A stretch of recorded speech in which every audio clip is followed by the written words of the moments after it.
പ്രസംഗി 6-ാം അധ്യായം 1 മുതൽ 12 വരെയുള്ള തിരുവചനങ്ങൾ. സൂര്യന് കീഴെ ഞാൻ കണ്ടിരിക്കുന്ന ഒരു തിന്മയുണ്ട്, അത് മനുഷ്യർക്ക് ഭാരമുള്ളതാകുന്നു. ദൈവം ഒരു മനുഷ്യന് ധനവും ഐശ്വര്യവും മാനവും നൽകുന്നു. അവൻ ആഗ്രഹിക്കുന്നതിന് ഒന്നിനും അവന് കുറവില്ല.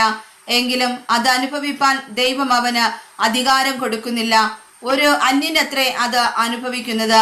അത് മായയും വല്ലാത്ത വ്യാധിയും തന്നെ.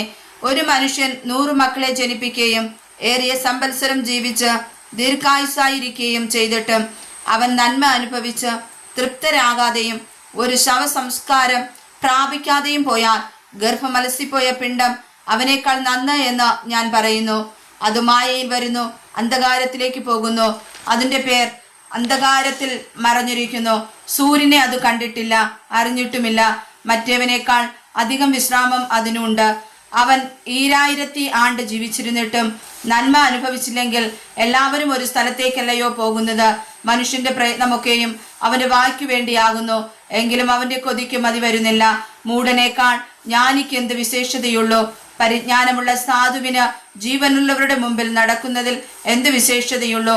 അഭിലാഷത്തിന്റെ സഞ്ചാരത്തേക്കാൾ കണ്ണിന്റെ നോട്ടം നല്ലത്. അത് മായയും വൃഥാ പ്രയത്നവും അത്രേ.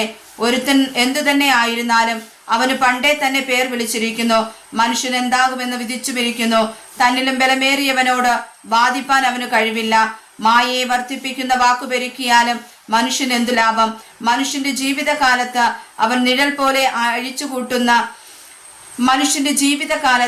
നിഴൽ പോലെ കഴിച്ചുകൂട്ടുന്ന വ്യർത്ഥമായുള്ള ആയുഷ്കാലത്തൊക്കെയും അവൻ എന്താകുന്നു നല്ലത് എന്ന് ആർക്കറിയാം? അവന്റെ ശേഷം സൂര്യന് കീഴെ എന്തു സംഭവിക്കുമെന്ന് മനുഷ്യനോട് ആർ അറിയിക്കും? വായിച്ചതായ തിരുവചനങ്ങളാൽ കർത്താവ് നമ്മെ അനുഗ്രഹിക്കുമാറാകട്ടെ. ആമേൻ.